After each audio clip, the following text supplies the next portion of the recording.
Hey guys, Matthew, and welcome to the third episode of the Casual Exile series. Today we're actually going to be talking about what to do when you first reach maps. You've killed Act 10 Kitava, you are ready to start the actual endgame, you're basically done the tutorial. There's actually a lot that goes into preparing to have a proper, mapping experience and make sure that you don't get stuck along the way. Today I want to make sure that I go about over literally everything that I could think of when it comes to preparing you guys as much as possible. Before that though, I have a pretty cool announcement. I've actually decided after last video where I asked you guys if you wanted like a roadmap of leveling, and there was a decent amount of people who were asking for that. So I decided to turn this series into both the video portion, but also making like a, I guess, written down portion with the Google Doc. So there will be the actual link of the Google Doc in the description if you are more of a visual learner, or if later down the road you you forget some piece of information, you're like, oh, I think he said something like this, but I don't want to find it in the video.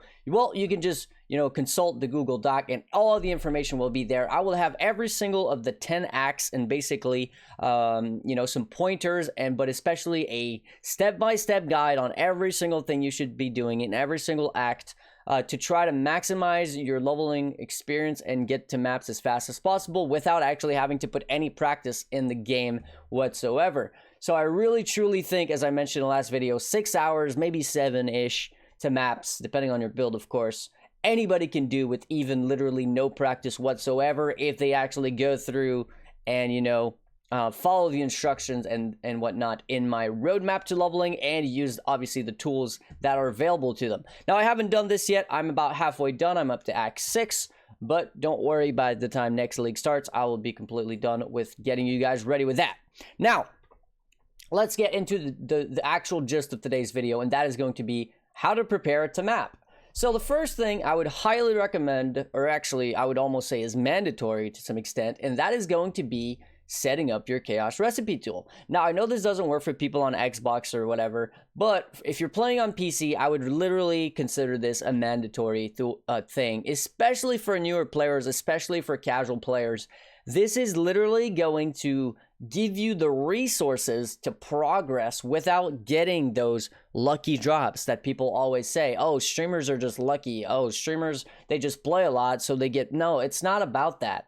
Early game, everybody has the same resources, everybody has the same RNG. What it comes down to is actually being prepared and taking advantage of the resources available to you. So the first resource, again, is going to be the Chaos Recipe Tool. Now I've mentioned this, I have a whole video which I'll link again in the description, it's basically a video I go about step by step how to set up this tool and what every single one of the features do and all that. But realistically, it's pretty simple. It just gives you an overlay of the things that you need to pick up. So for example, if you're lacking some gloves for your chaos recipes, blah, blah, blah, whatever it is.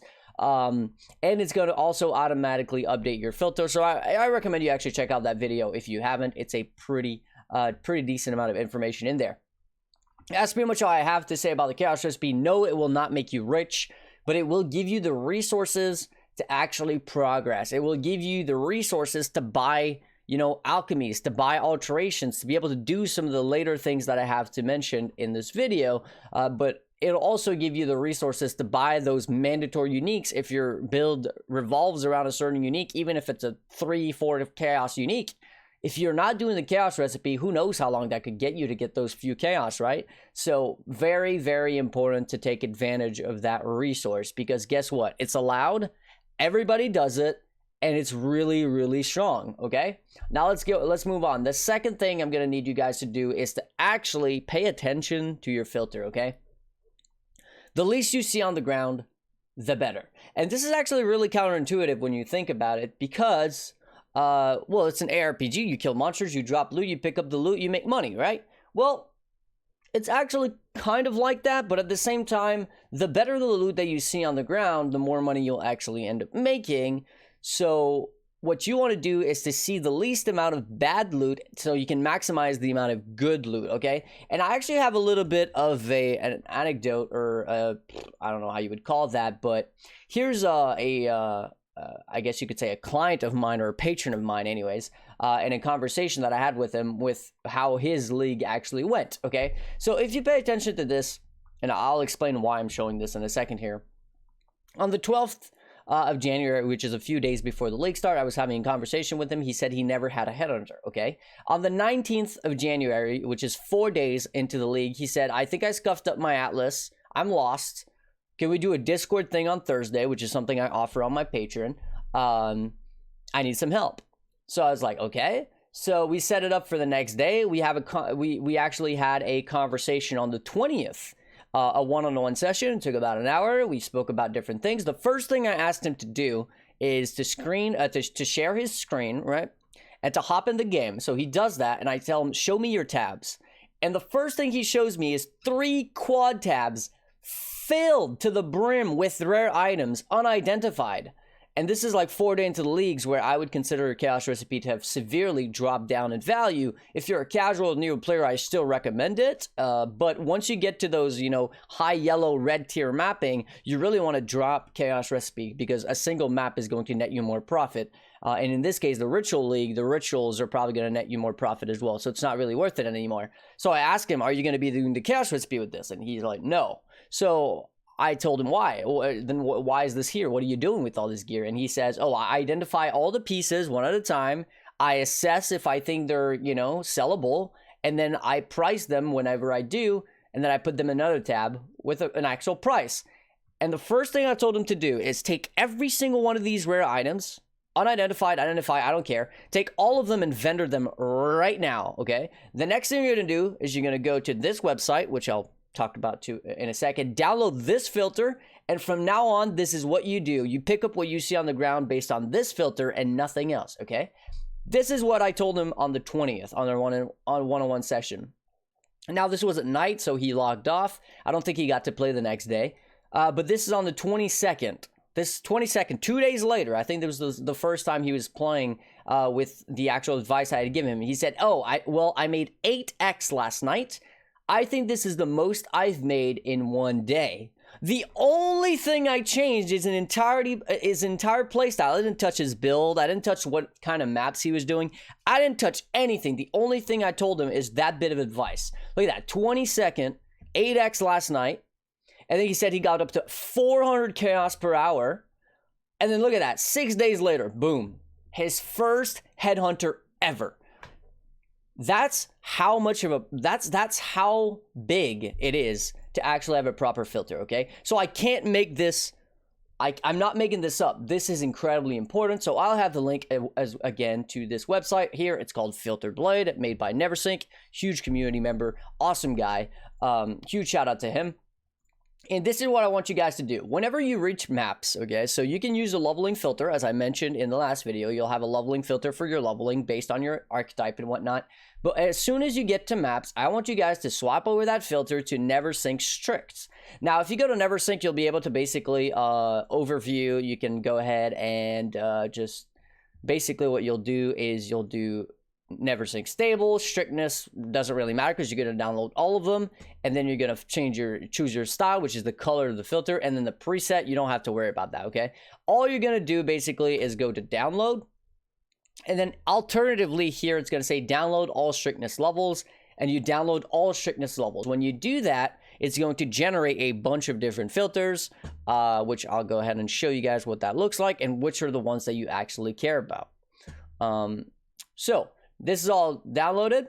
This is what it's going to look like when you download it. What I want you to do is delete the soft, right? Delete the regular, delete the semi-strict, and this is what we're keeping. So as soon as you get to maps, this is the filter that you should be switching to, Filter Blade Strict, and this is also the filter that you're going to link to your Chaos Recipe tool. And afterwards, as I mentioned here, whenever you get to yellow maps, like late yellow maps, early red maps, I want you guys to change from this over here, the strict, to the very strict. Sorry about that.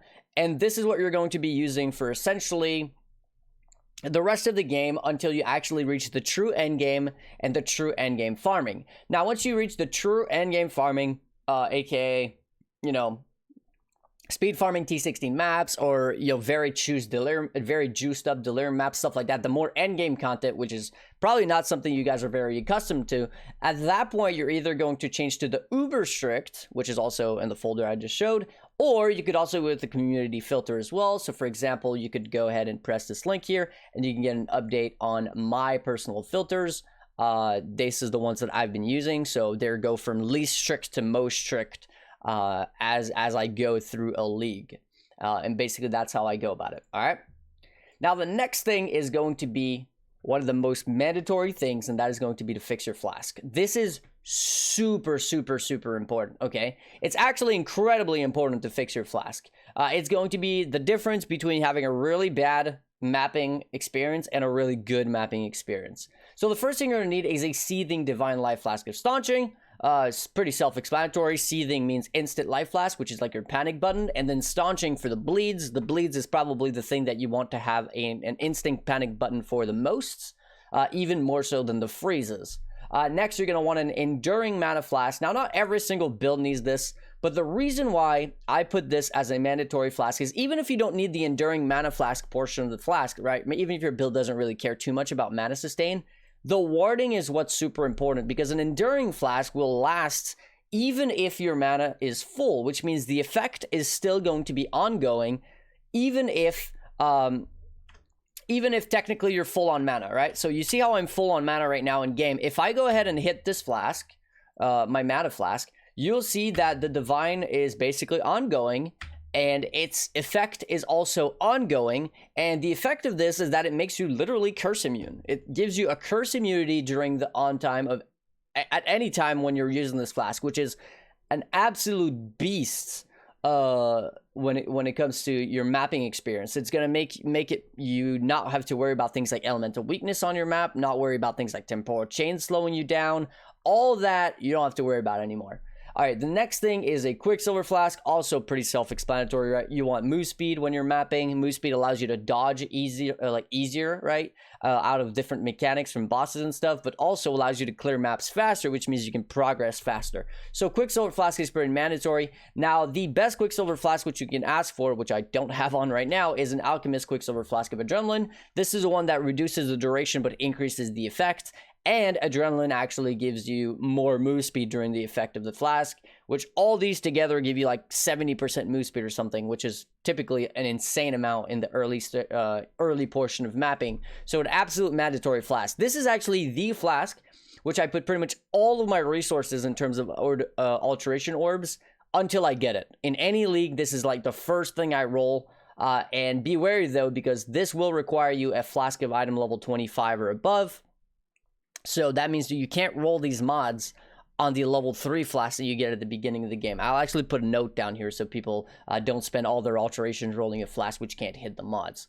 And finally, it's all going to be about defensive flask after that. You really don't need damage in this game, okay? In the early portion of mapping, you don't need damage, and I'll showcase that to you guys in a second in the game here. But it's all about defensive flasks. So you've got a couple options here. Depending on your build and how you scale your build's defenses, which we'll talk about in a later video in this series. But Basalt Flask is just a flat % physical less damage taken, which is basically the equivalent of a resistance, but for physical damage. Granite, on the other hand, gives you a flat amount of armor, and how armor works in this game is that armor will stop 10% of its value of any hit taken that is physical damage. So Granite Flask gives 3,000 armor, if I remember correctly. So let's say your character had 0 armor on base. You now have 3,000, which means any physical damage of 300 or below is going to deal 0 damage to you. And that's how armor works in this game.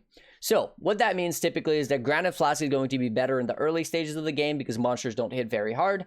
And as you scale into actually monsters hitting you harder, Basalt is going to become a preferred flask because it's a % physical. So the bigger the hit, the more value the % is going to be.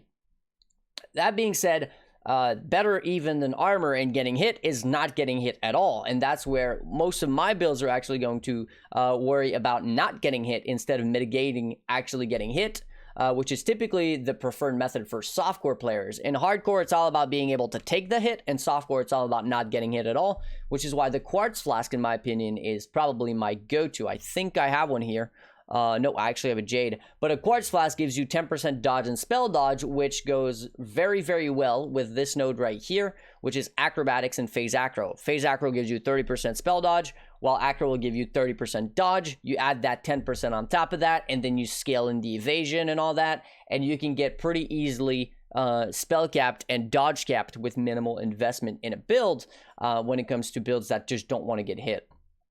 All right, now this is a mention that I put a warning. You never, ever want to actually cap out a resistance with a flask, okay?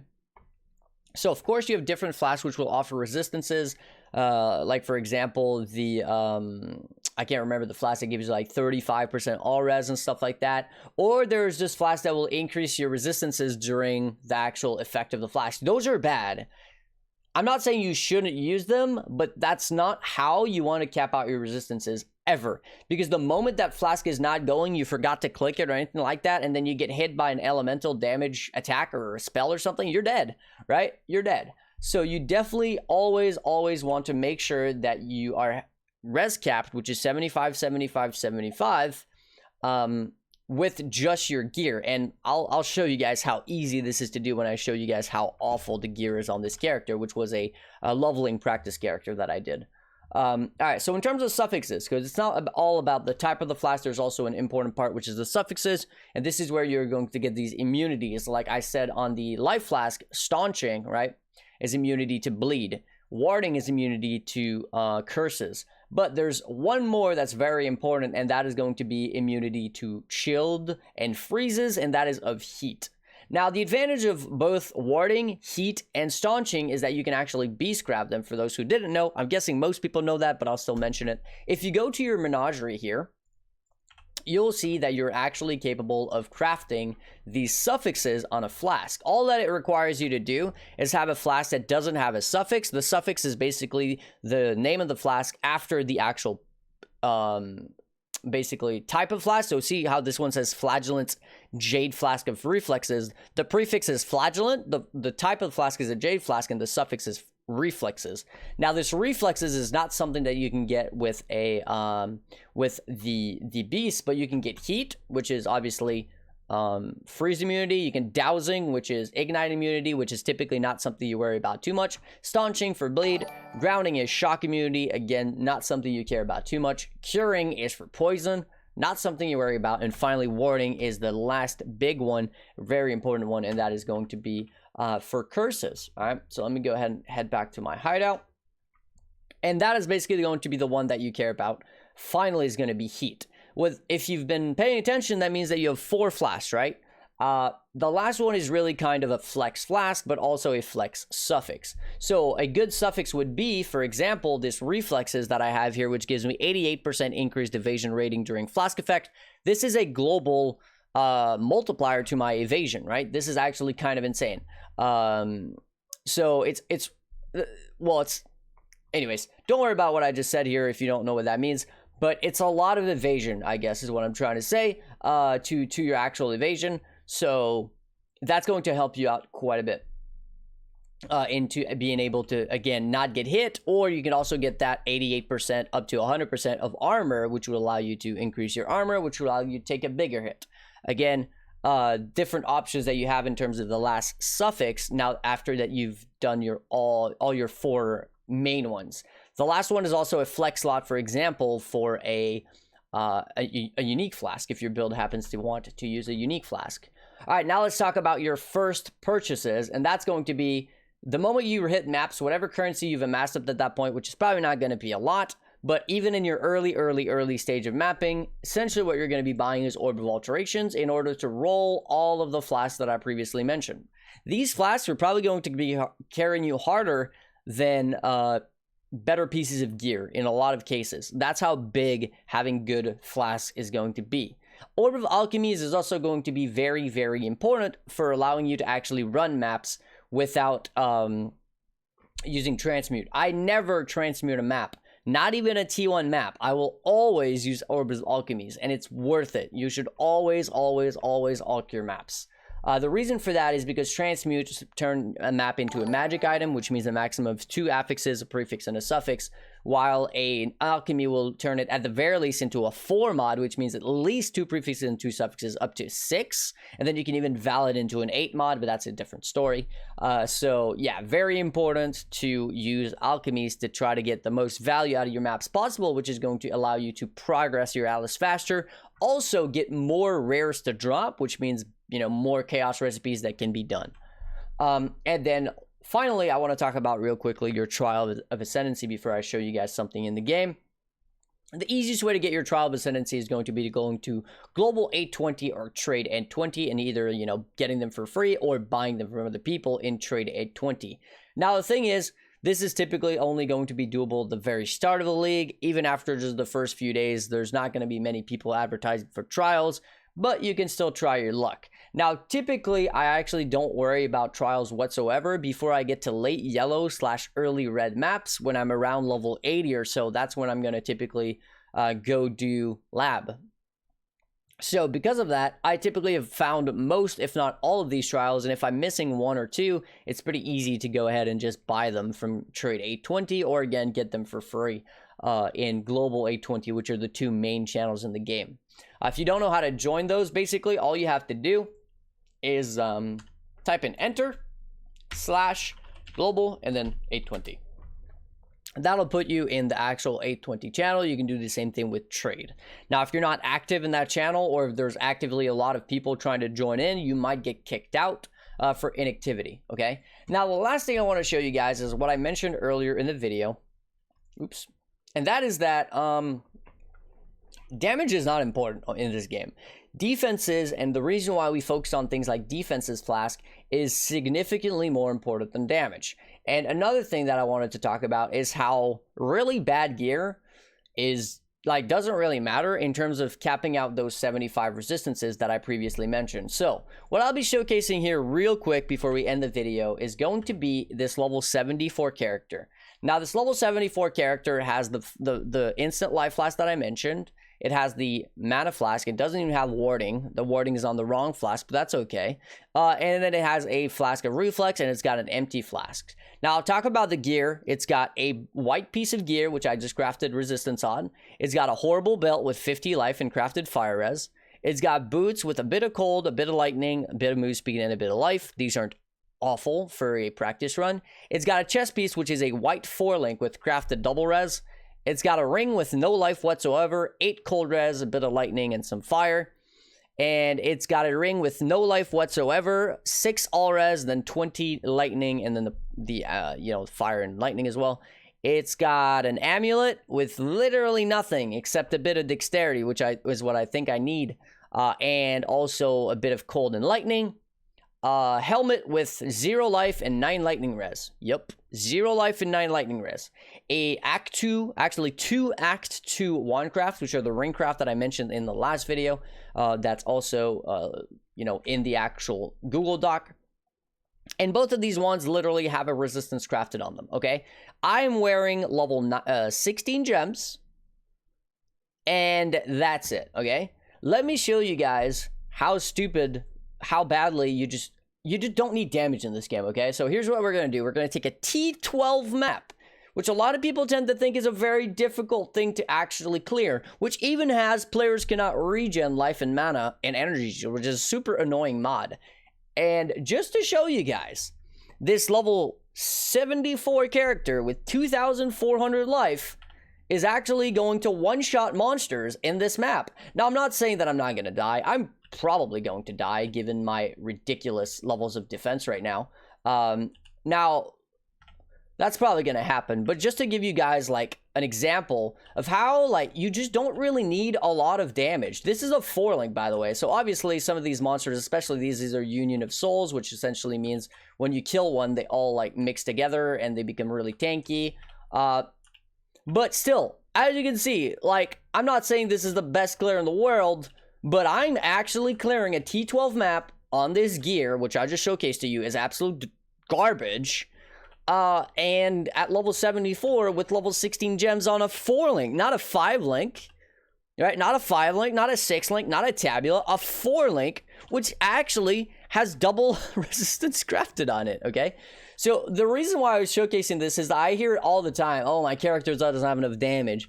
Oh, my character's not tanky enough. I keep dying in T12 maps. You know, I keep dying in yellow maps. I keep dying in red maps. I can't progress my Atlas. How? How is that possible? All you need is a proper plan, a proper build, and then proper flasks. You know, be sure that you're resistance capped, and make sure that you stack some defensive layers through these flasks that I mentioned. You know, these damage reduction flasks like a basalt flask, these not getting hit strategies with, say, high evasion and, you know, phase acro and acrobatics. All of this stuff we're going to go later on in the series. But I just wanted to showcase to you guys that a level 74 character with this god-awful, makes me want to puke level of gear is still able to clear red maps. So if your character is not able to do it, that means that you chose the wrong build. That's what that means. And this is why I wanted to showcase this, to just drive in the importance of having a good, solid league starter. It's okay to play meme stuff if you don't care, but if you actually want to have a good league start, to reach the end game, to then farm a lot of currency, or at least some currency, to be able to invest in your meme character so that your meme character can even do any sort of relevant content, is a much better idea than starting with a god-awful build that won't be able to do anything without insane budget, because then you end up in this cycle, this spiral of death that I see so many people saying. This like, oh, my character's not able to kill stuff, so I can't farm money. And because I can't farm money, I can't get my character stronger, so I can do harder content so I can farm more money. I get that so often. It's not that. It's your build that sucks. I'm sorry to break it to you, but that's what it is. All right, boys. I've been going on for long enough. Hopefully, you guys enjoyed the video. Before I go, as always, let's go ahead and give a huge thank you to my supporters here. Johnny, Michael, Cluzy, Zarashi, Lero, Gaikona, JW Players, Scott, Justin, Alex, Ollie, Matt, Kevin, Hayden, Bitizen, and Axel. Hopefully, you guys enjoyed the video. Hopefully, you learned a little something against like the importance of having proper flask and a proper build. And I'll catch you guys in the next one. Peace.